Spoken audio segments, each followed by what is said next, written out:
Hi, I'm Christina with Dr. Michelson's office, and today I'm going to talk to you about what to do if a crown comes off and you can't get into the dentist immediately.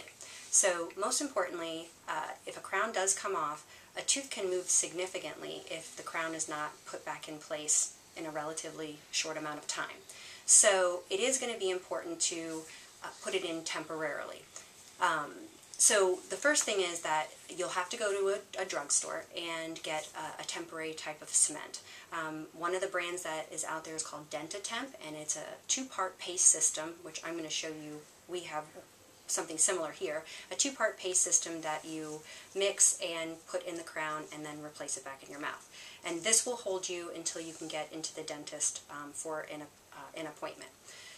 Typically when a crown comes off there is a reason, so it is not a good idea to go long-term with a crown temporarily cemented in your mouth. So when the crown comes out, the first thing that you're going to want to do is check the inside of the crown and make sure that it's clean. If there's something stuck in the inside of the crown, that's going to make it more difficult to put back in, even temporarily. But you want to make sure that you clean any loose debris or anything like that from the inside of the crown. The next thing you're going to want to do is you're going to want to make sure that you can place the tooth back on the crown, back on the natural tooth, and it goes back on the exact way with no cement in it right now. So just put it back on and make sure that it goes back in place. Once it's in place, you're going to want to very carefully close down to make sure it's in correctly. A crown will not go on the wrong way or backwards, so it's only going to go on one way. So make sure that you can put it on exactly, put it on and it sits all the way in. So when you take it out, you're going to hold it in a way that once you've mixed everything, you can put it back in exactly the way you took it out. So once you know that it fits and it's clean, you're going to want to go ahead, and this is the temporary cement that we have here. The tubes that they have at the drugstore are a little they're a little different looking, but basically there's a part A and a part B, and you'll squeeze a little bit out onto anything, a paper plate, anything to mix with, and then you'll go ahead and it should come out equal parts. And then you'll go ahead and take a toothpick and mix those two things, and you'll line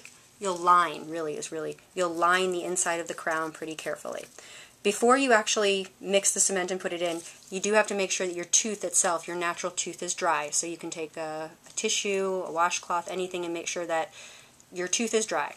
So now it's loaded with the cement, and you're going to pick it up exactly the way you put it down so that it's going to go in the mouth the same way. You'll put it back in place and just keep some pressure on it for a couple of seconds. Take your finger back out, gently bite down, make sure that it's in there correctly, and once it's in there correctly, you're going to go ahead and keep some pressure on it for about a minute. After a minute, you'll notice that there'll be some cement around the gums here. And so what you're going to want to do is that same toothpick and just kind of pick away at it, and it will just kind of fall away. Same thing on the inside as well. So as far as flossing is concerned, for as long as that's on with temporary cement, you're going to want to floss. You're going to want to pull the floss back through rather than popping up, because you can definitely take the temporary crown off. So that's what to do in a pinch when you can't get into the dentist, but remember, it is very important that you get into the dental office as soon as you possibly can, because there's typically a reason why a crown does come off. So thank you very much for listening. Hope it helps, and look forward to seeing you soon.